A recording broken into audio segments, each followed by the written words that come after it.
officially kicking off season 2 of Chef's Day Off. We are excited. Look at these microphones. We are obviously heavily funded. We're taking it seriously. My name is Marcus. This is my dear friend, Chef Matthew Dolan. Matthew Dolan, the executive chef, one of the partners here at 25 Lusk. I am so excited about season 2. Season 1 was fun, but now we're looking like pros, or you are a pro. I have been chomping at the bit to start this episode because it's one of my favorite but most enigmatic episodes in that we're going to talk about fish. Yeah, we are. And I know fish is scary for a lot of people.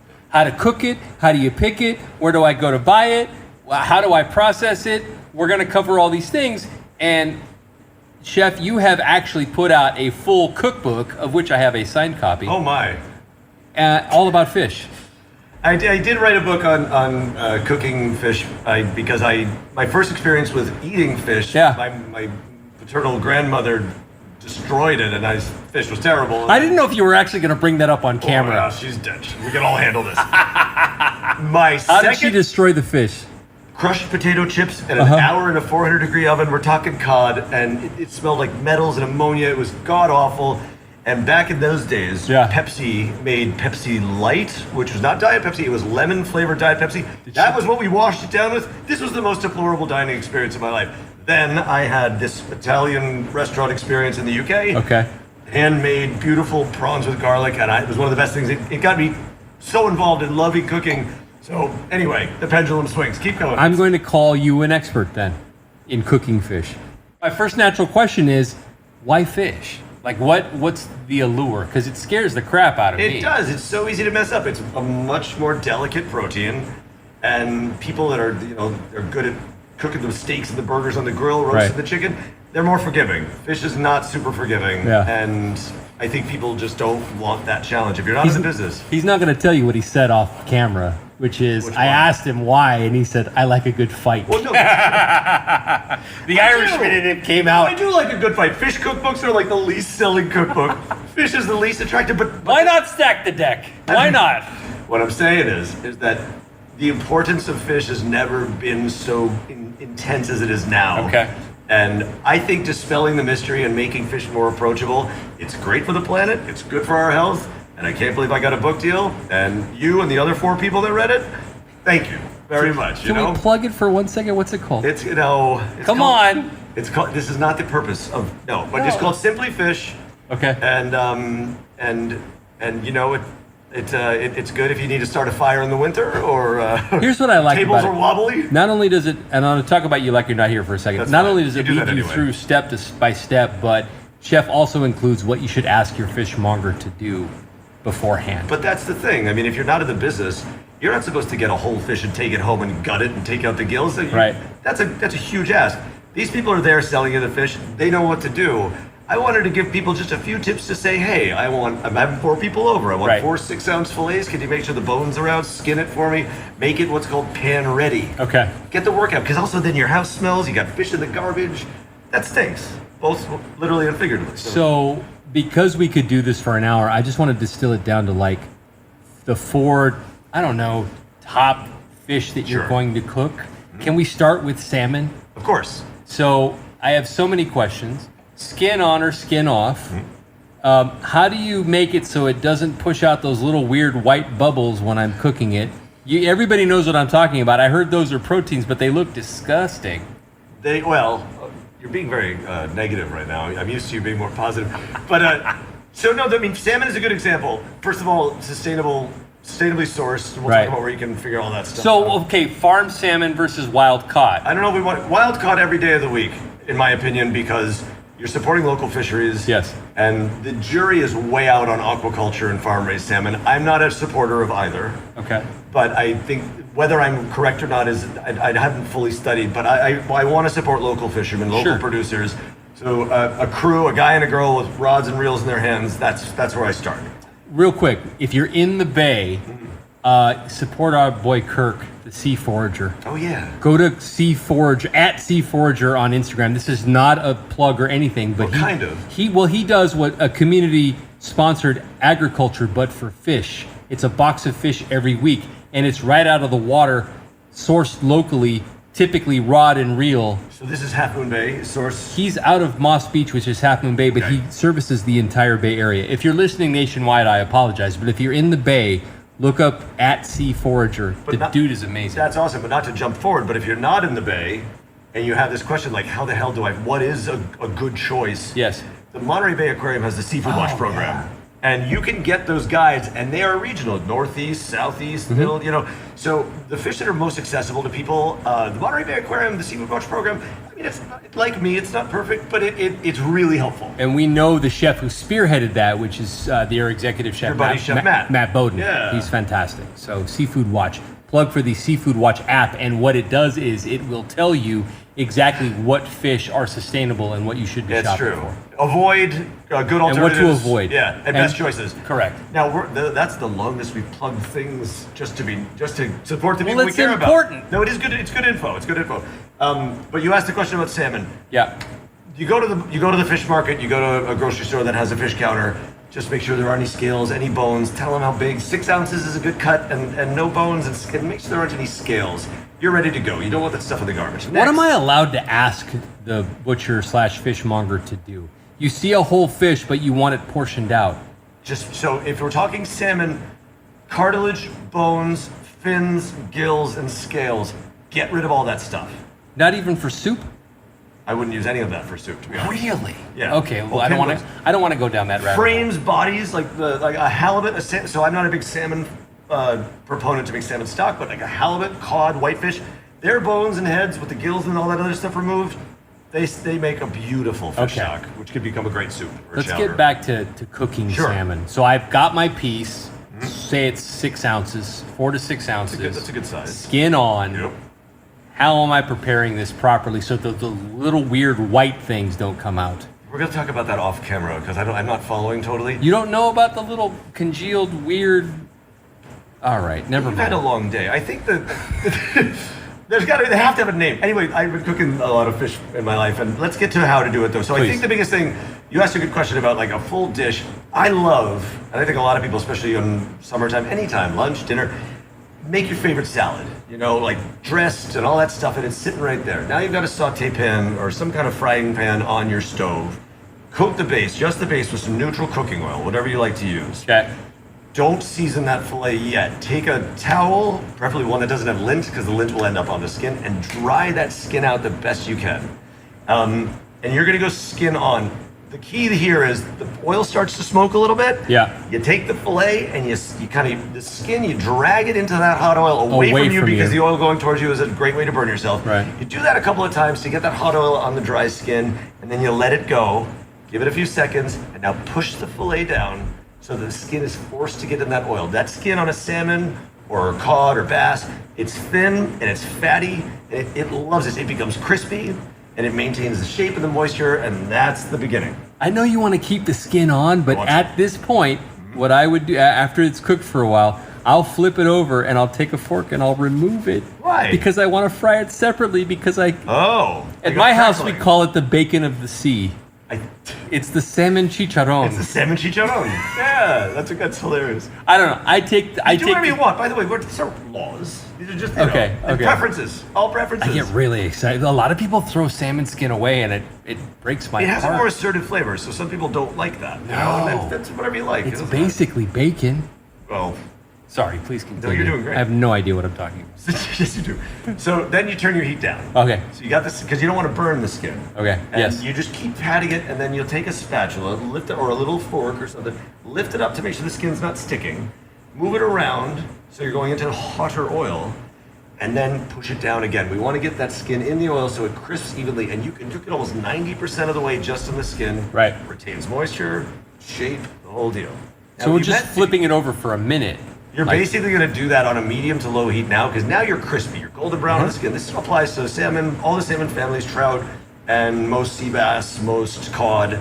And you're going to do that, and then it's crispy, and you're just checking it, you're moving around, and then when you see the color change, and it still looks raw in the middle, you turn it over, go back to a high heat, get a nice sear on that fillet side, and take it and place it on that little salad you just made. It's going to be beautifully medium. And it's going to carry over a little bit because it's still hot, so it's going to cook on the plate even, like meat. All the meats carry over, so you cook it. It's there, but it's going to step up a little bit. And you're ready to go. And that's an easy way to do it. So the fish guy cut it and cleaned it for you. You made a salad. That doesn't take too long. And all you had to do was babysit this thing with salads ready to go. And it's fast, healthy, delicious. I'm gonna back it up and ask you a question I should have asked you 10 minutes ago. When I get my piece of fish, there are a couple of what I think Thomas Keller called them tools of refinement that everybody should have. Fish tongs, your thoughts? Fish tongs. Not fish tongs, I'm sorry. The ones that where you can pull the pin bones out. They look like needle-nose pliers. We didn't debone the fish yet. Well, no, the guy at the counter does that for you. He does that for me? You do not try to do that. Are you kidding me? He'll do it. In my life, I've never asked a butcher to take the bones out. He can always say no. And YouTube's a great asset. Okay, but if he does, you should have they look like little tweezers. If you have a standard toolbox at home for doing home projects and you have needle-nose pliers, they're the same thing. Okay, so you should get some just for fish, right? I mean, if you run into this more than once or twice, sure, get some fish pliers. Grab my electrical pliers to start deboning my fish. Pliers. I don't know where you're going with that. All right, well, okay. You had a good question though about another tool. Yes. Yeah. The fish. Is it a fish spatula? It is exactly a fish spatula. Describe. So I make shapes with fingers. It goes out like this, but it has a little lip and it's very thin metal, and that allows you to get that spatula just under the skin of any fish, just to pick it up and make sure it's not sticking. A regular spatula where you're flipping steaks or burgers on the grill, the metal's too thick, you're gonna mess up that skin. And if you mess up the skin, just turn it over on the other side and cook it without the skin. You're fine. I'm gonna break the fourth wall and just tell you, the fish spatula is a game changer. Because you can look it up right now. You can use it for everything else. You don't just doesn't need to be used for fish. I use it for smash burgers too.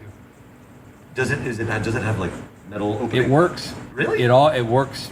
Weeknight, budget-friendly, white fish. What do you like? Yeah. So I think if you're in the Bay Area, if you're in California, or even if you're on the East Coast, rock cod.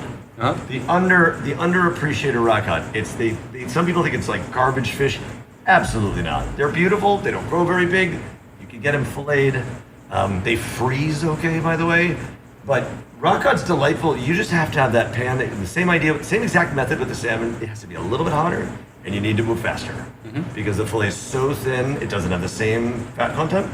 So salmon takes a little bit longer to cook. That rock cod is going to cook in seconds. Salmon probably takes you about 5 to 8 minutes. The rock cod's going to cook in about 1.5 minutes, 2 minutes. Right. So you need to be ready. You need to make sure that skin's dry. And again, if you mess up the skin, try again, But if and it doesn't come the first time around. I did a very standard English recipe 2 nights ago. Oh, no. Fishy fingers with rock cod. So you take your rock cod and you slice it into like a finger shape. You roll it to take the edges off, and then you dredge in seasoned flour, and then you go egg wash, and then you go seasoned panko, and you fry, to your point, for about 90 seconds. Yeah, quickly. Aside. Amazing. With homemade tartar. Huh? You serve French fries with it? Absolutely, with the chips. So you called it fish. So you call it fish, something cute, but it's fish and chips? Well, it's a Gordon Ramsay recipe. It's fishy fingers. Ooh. Fishy fingers. Let's talk about that later. I'm so confused. Okay, so here we are. Yeah, so you were asking about the cod, and I think Yes. it's the exact same method, just go faster. Okay. That's it. Another one of my favorites is snapper. Okay. Which in Spanish, one of my favorite words, huachinango. Huachinango. And one of the best preparations I ever had. I'm kind of sneaking up with you, and we didn't prep for this, but Nope. So my father is from Acapulco, and I was on a river outside of Acapulco one time, and we just had like a huachinango barbecue. How would you season a Mexican snapper? Well, I asked one of my Mexican friends. I know. They'd be like, hey, get over here. Huachinango is a beautiful fish. Oh God, it's so delicious. And Corvina is a nice bass. They swim in the same, so I think Corvina bass and Huachinango, they can interchange. But Huachinango is I prefer it as well. So let's talk about whole fish cooking. You're good, right? good job, Marcus. Because that's it. You take the whole fish, and it has the little fins on the top. Right. You take a very sharp knife and cut and score it a little bit, and then go down the fillet and score it a little bit. But the same thing, when you get it, go to the fish guy, say, get the scales out, the gill and gut it. Get the gills out of there. That's how they breathe, but that's where the poison collects. You want that out. The guts, get them out of there. Have them scale it. You're ready to go. Make a couple of little slits.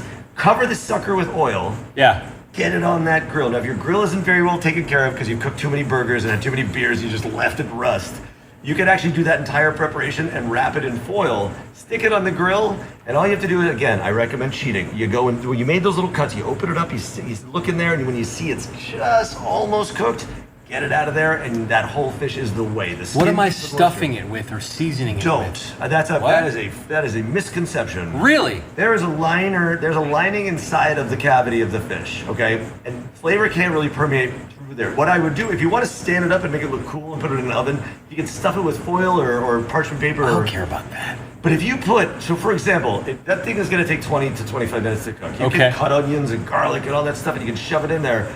Watch what happens when you take it out. The onions are still going to be raw. All that stuff's going to be raw. What I would suggest is make a sauce. If you're doing Mexican barbecue, make a tomatilla salsa. Make perfect something. So when you have that perfect cooked fish, you're pure to the flavor of that fish. What nature's offered us, a little bit of salt and that beautiful sauce. That's it. You're crushing it. Don't waste product on thinking you're doing something. It's not a turkey. Okay. You know what I mean? Like the turkey takes hours. That stuff works.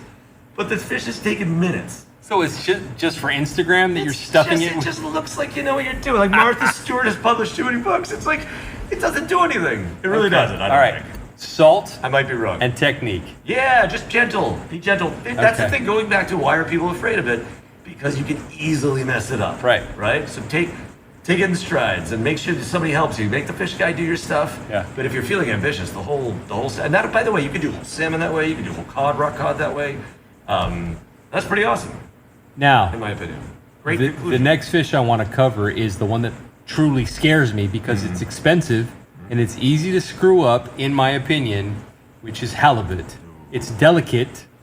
It's fantastic. But when you nail it, it's delicious. So what is the best way?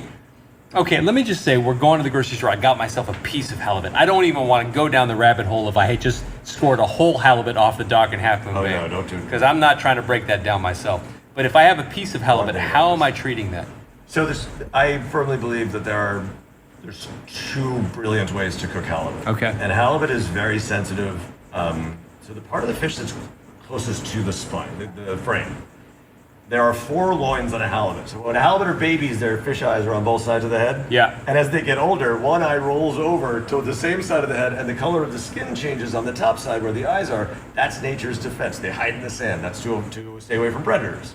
So I don't know. Is that so they can bury themselves in the sand and still see what's going on? No, exactly. It's true. And when they watch the predators go away, then they get back up when they swim like this. But because they're flatfish, the fillets on top are bigger than the fillets on bottom, so they cook differently. Okay. So one cooks faster than the other. The point is, if you have a steamer, like you know those dumpling steamers? Yes. Or those are great for this. You can actually get a fish steamer or grilling. And grilling, loads of oil, pay attention to it. You can eat halibut raw, by the way. So I like to take the whole halibut and grill or steam the fillets. Now when steaming, you can use all the herbs and fresh things you love, you know. I worked at a restaurant once, we had rosemary steamed halibut, and I was like, oh, this is weird. It was one of the most delicious preparations ever. Rosemary steamed halibut. Oh, God, it was Look so good. it up. And it was vegetable stock. You can use chicken stock if you want. And it was just fresh rosemary and lemon juice, and we steamed the hell out of it, and it just tightens up. It turns, again, check it out. Oof, amazing, but halibut you can eat raw. So I like the big fillets from the top of the fish for grilling, and the thin ones on the bottom, ceviche. The biggest takeaway here for me is that you can undercook it a little bit and you're okay. You should. You should undercook it a little bit. You should undercook halibut a little bit because it's going to carry over. It is a thicker, it's a delicate whitefish. It's easy to mess up. But if you're eating the bottom fillets raw and the top fillets grilled, it stands to reason that you can undercook it a little bit, and that's not a bad thing. Okay. My other favorite preparation is in parchment. Oh, and papillote. Oh, papillote. And you called me bougie a couple times. Now look. Can we wrap by explaining en papillote really quick? Sure. Because it's Marcus reads too many books. No, I have actually done it, and it's very forgiving and delicious. The idea of en papillote is you are making an airtight, flavorful bag where you put chopped up veggies, some liquid that's flavorful. You put the fish there, and then you take parchment paper. And you twist it and twist it and twist it, and you stick it in an oven, and it blows up like a balloon. 20 minutes. And then you put the balloon-ish thing of paper and fish in front of someone. And Marcus, who's now become very pretentious in season 1, he rips it open, and the room fills with this lovely aroma. And if you could pull that off, I would like to make you a bet. I don't think you can pull it off. How? So, is that mean? A little bit. Well, remember what you said to me earlier? So I'm saying that if you pull it off, I will do whatever. We'll come up with what that means. Okay. So we're running out of time here. Okay. Thank you for joining us for Chef's Day Off, Season 2, Episode 1. My name is Marcus. Chef Matthew Dolan from 25 Lusk here in San Francisco as well, and we're gonna film some of this, right? We're gonna do a little cooking demo. We're going to do some like behind the scenes cooking demos as well. We'll try to make sense of You'll this. be able to catch those here on the YouTube channel. Please like, subscribe, download wherever you get your podcasts, and we'll talk to you next week. And sorry about the doubt, and thanks for having me again. Thanks for having me back.